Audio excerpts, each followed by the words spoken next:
कांग्रेस चाहेगी कि बीजेपी और जेजेपी दोनों एक साथ चुनाव न लड़े, लेकिन दोनों की मजबूरी हो जाएगी एक दूसरे चुनाव लड़ने का, क्योंकि दोनों को अपने जमीनी स्तर का पता है। साथियों नमस्कार, सबसे पहले मैं आपसे हमारे चैनल के सभी सदस्यों का आभार प्रकट करना चाहता हूं। मैं आप सभी सदस्यों का आभारी रहूंगा, क्योंकि आपने इतना प्यार वैसे ने पिछली वीडियो में दिखाया। आप सभी से हाथ जोड़कर आशा उम्मीद करता हूँ इस वीडियो में भी हमारे काम को पसंद करेंगे। जो साथी नए आए हैं उनसे प्रार्थना है कि चैनल को सब्सक्राइब कर लें, और यदि हमारी वीडियो आपको अच्छी लगे तो लाइक और शेयर भी करें। पिछली वीडियो में हमने हरियाणा में आगामी विधानसभा चुनाव का ओपिनियन पोल दिया था, जिसमें कांग्रेस, बीजेपी और जेजेपी तीनों अलग अलग चुनाव लड़ रहे थे। आज हम बात करेंगे ऐसी 10 विधानसभा सीटों का जिनका हार जीत का अंतर 1000 वोट से 5000 वोटों तक का है। ये सीट कांग्रेस ने जीती थी। यदि जेजेपी व बीजेपी एक साथ चुनाव लड़ेंगे तो चुनावी समीकरण बदल सकता है और मुकाबला कड़ा हो सकता है। कांग्रेस और बीजेपी के बीच मुकाबला बराबर का हो जाएगा। 1000 से 5000 तक के वोट का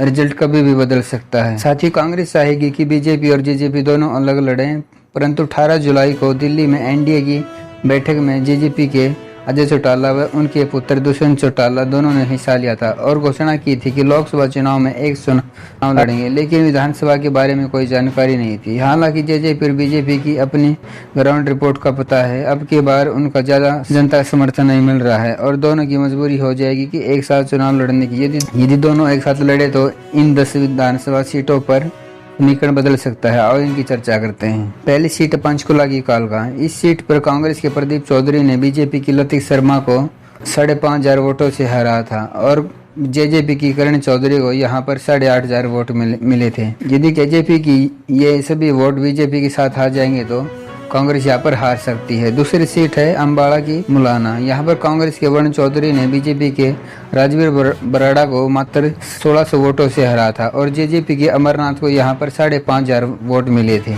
यहाँ पर भी मुकाबला बदल सकता है। तीसरी सीट है रादौर। रादौर सीट पर कांग्रेस के बसंत लाल ने बीजेपी के करण देव को मात्र 2500 वोटों से हरा था और जेजेपी को यहाँ पर 7100 वोट मिले थे। और जेजेपी अगर बीजेपी के साथ आएगी तो यहाँ पर कांग्रेस के लिए मुश्किल पैदा हो सकती है। चौथी सीट है करनाला की नीलोखेड़। यहाँ पर एनएलडी के गौदर ने बीजेपी के भगवान दास को मात्र 2200 वोटों से हराया था और जेजेपी को यहाँ पर 11500 वोट मिली थी। इसलिए जेजेपी बीजेपी एक साथ होंगी तो एनएलडी के लिए यहाँ पर मुश्किल होगी। पांचवी सीट है असंध में कांग्रेस के शमशेर सिंह जोगी ने बीएसपी नरेंद्र सिंह को मात्र 1750 वोट से हरा था और जेजेपी को यहाँ पर 13500 वोट मिले थे। यदि बीजेपी जेजेपी एक साथ हो जाए तो यहाँ पर भी आराम से जीत सकते हैं, आसानी से जीत सकते हैं। नंबर 6 सफेद 2। कांग्रेस के सुभाष गांगुली ने बीजेपी के बच्चन सिंह हारिया को यहाँ पर 3000 वोटों से हराया था और जेजेपी को यहाँ पर 8500 वोट मिली थी।